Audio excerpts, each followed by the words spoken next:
You are the resistance. Hello, everyone. I'm Christopher Titus, and this was the Armageddon update.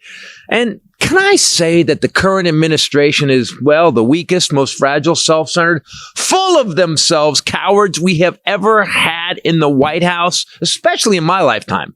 But they can recognize animals. I took cognitive tests. First question is like, what is this? And they show a lion, a giraffe, a fish. Not easy. The Trump administration has never done two things: taken responsibility for any mistake. No, I don't take responsibility at all. And never done, well, anything else. Literally nothing. At least nothing for the American people, you and me. Tariffs push prices up, and China does not pay them. You do. The tariffs alone have cost the American people $261 billion. That's $1,750 per family in 2025, and will cost every American $2,500 in 2026. He's a liar, rapist, pedo, grifter, conman, criminal, traitor. And here's the weird thing.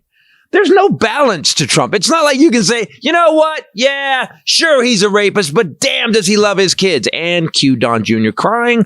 Or sure, he committed treason against the United States on January 6th, but hey, at least he's a good golfer. He actually cheats at golf so bad on his own courses, a book was written about it. You know what they called that book? Commander in Cheat. And by the way, not easy. He steals from kids with cancer, but at least he grabs pussy when he wants to. Grab him by the pussy. Do you see what a douche some of you guys voted for? You know, we always want people to be accountable, but Donald Trump never has been. This week, after the demise of the worst airline flying, he blamed Biden. That's a bunch of malarkey. Spirit Airlines went bankrupt last week, and thank God, never has there been a worse winged nightmare than Spirit Air. If they could have had you row the plane to save gas, Spirit would have done that. Their in-flight snacks were people dipping saltines into a jar of peanut butter that the air waitress passed around, and they charged you for that. Spirit Airlines super economy fare had you sitting on an empty upside-down bucket in the aisle after you paid a fee for printing your own boarding pass, and the bathroom on the plane took quarters. Now, I may be exaggerating, but if you ever flew Spirit, I'm not exaggerating by much.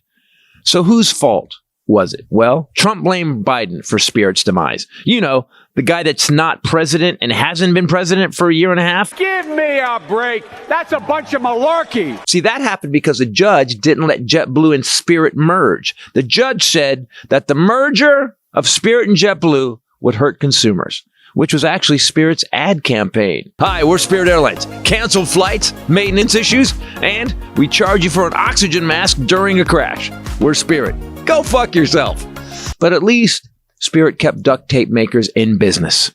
So, what did Spirit Air say ended it? Well, Spirit Airlines president and CEO Dave Davis said the sudden and sustained rise in fuel prices in recent weeks ultimately has left us with no alternative but to pursue an orderly wind down of the company. So I guess they hired that guy because he wrote weird letters. So the war in Iran, started by the dumbest, most illiterate president ever elected. This is a tough hurricane, one of the wettest we've ever seen from the standpoint of water. And it certainly is not good. The pedo rapist who wants to date his daughter. If Ivanka weren't my daughter, perhaps I'd be dating her. The moron who attacked a country that didn't attack us, a country that intelligence said didn't have a nuke and wouldn't have a nuke for years. And that's also backed up by Nazi-adjacent podcaster Megyn Kelly. They don't have the capacity to get a nuclear bomb. They're nowhere close to getting a nuclear bomb. So it wasn't true. The dumb orange felon drove oil prices to $120 a barrel, and that ended the worst airline in America. Hey, so he's not all bad. Just 99.999999%. Good riddance, Spirit Air. I'm going to miss all the in-flight TikTok videos where a drunk Karen punches a baby. Get me the fuck off this goddamn fucking plane! I will fucking fly! I'm Christopher Titus, and this is the Armageddon Update. How the fuck do you keep blaming Biden for everything that goes wrong when Biden is somewhere staring into the sun, which you did during an eclipse, idiot? I don't understand how you can still blame the guy who turned your fuck-ups around the first time for your current fuck-ups. God, I hate this guy. Going on to the Spirit